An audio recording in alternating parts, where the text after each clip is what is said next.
So what you see in front of me is a 5-year-old helmet that is road specific. I bought it when I first got back into cycling, and for the last 6 months, I've been using this for mountain biking, but that all changes today. Hello everyone, and welcome to the channel. As always, my name is Todd, and I'm an old-ass mountain biker. What you see in front of me is my new helmet. It's the Bontrager Rally Wavecel helmet. And one of the reasons why I chose this helmet specifically is its 5-star rating according to the Virginia Tech safety testing guidelines. But enough about that. Let's go ahead and get this helmet out of the box.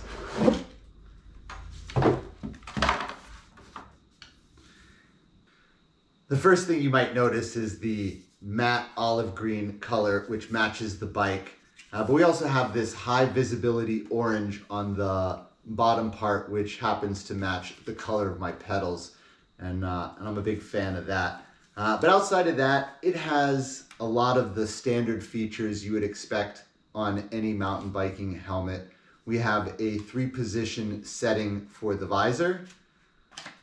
We have a boa style closure, which is pretty common on a lot of helmets and even shoes these days.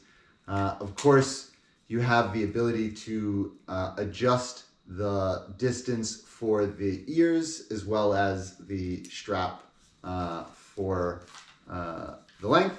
And of course, inside we have this padding that's both washable and antibacterial. So there are thin threads of silver that are supposed to help prevent extra bacteria from building up. But that's not the reason why people would buy a Wavecel helmet. Just by the name, as it indicates, if you look in between the venting, you can kind of see the Wavecel pattern.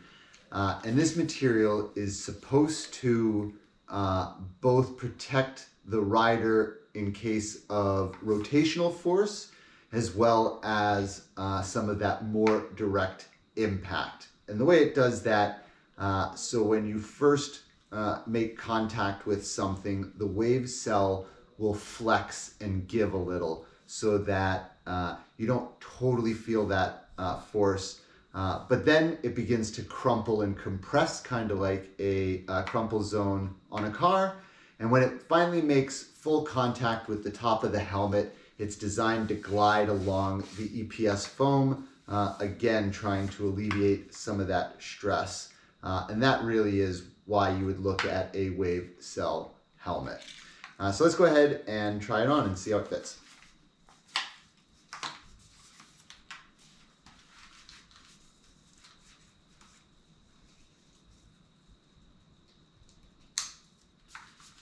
Go ahead and lift that visor out of the way. Get it kind of tightened in. And my first impression is it sits much lower on my forehead than my previous helmet. I'm probably gonna have to get a little bit used to that. But it feels snug against my forehead, which is really nice. And this boa closure really gets down to the base of my skull, and it feels like it's really holding very tight. It makes me feel secure, which is absolutely good. Now, of course, if you look at it, we have that extra material in the way of the Wavecel, and it definitely holds the helmet a little bit high on my head. Kind of gives you a little bit of a dome look. But to be perfectly honest, for a 5-star safety rating, I'm willing to look like anything. So a little dome is not going to bother me. But yeah, I haven't gotten out onto the trail with it yet, but as soon as I do, I'll let you guys know. Remember, if you like this content, do me a favor and hit the like button and maybe even subscribe. Thanks everyone.